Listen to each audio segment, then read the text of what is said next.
ठेवली होती आणि त्यासोबत त्यांनी निवेदन सुद्धा दिलेलं आहे की सुनेत्रा पवार यांना अध्यक्ष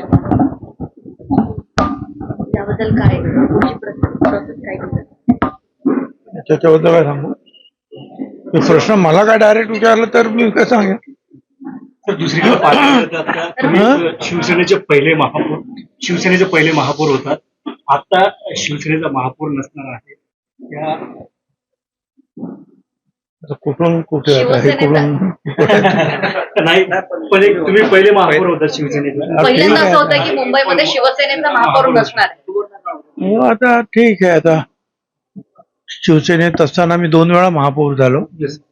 बाळासाहेबांनी मला केलं आणि महापौर आणि आमदार दोन्ही होते. ठीक आहे, राजकारण बदलत असतं. तेच राजकारण काही सारखं राहत नाही. मुख्यमंत्री बदलतात, प्रधानमंत्री बदलतात, मेयर बदलले असतील दुसऱ्या पक्षात.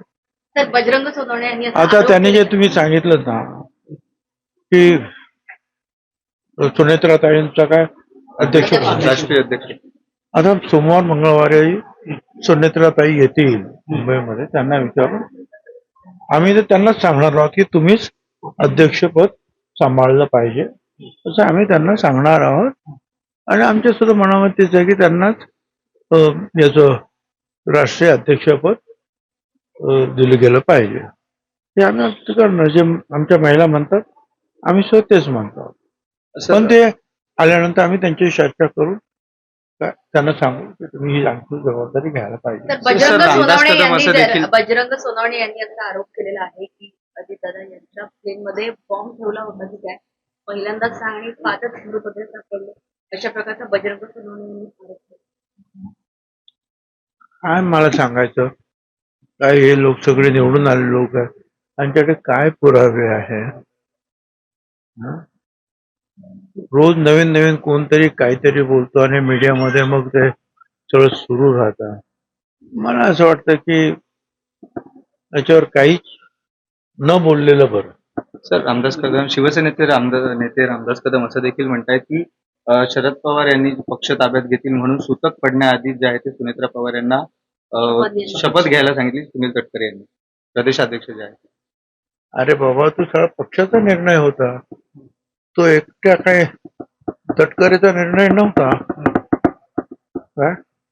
आणि त्यांना विचारूनच जे आहे ते सगळं ठरलेलं आहे. त्यांना विचारून. आणि मला कळत नाही की आता तुम्ही सारखं विचार अध्यक्ष कोण होणार, अध्यक्ष तुम्हाला काय घाई झाली? मग आम्ही त्याच्यावर काय बोललो की तुम्ही परत म्हणणार ना काय घाई झाली? अरे वा, पहिल्या दिवसापासून तुम्ही मर्जर कधी होणार त्यावेळेला तुम्हाला घाई नाही झाली. पक्षाने आम्ही निर्णय घेतला. चौथ्या दिवशी आम्ही त्यांना उपमुख्यमंत्री आणि आमचा नेता बनवला. आता याच्या पुढे सुद्धा जे आहे त्यांना विचारून सगळे निर्णय होतील. यांचे आरोप जे आहेत ते अद्यापही थांबत नाहीये. त्यांनी पार्थ पवार आणि अनेक यांची नावं घेतली की यांचा.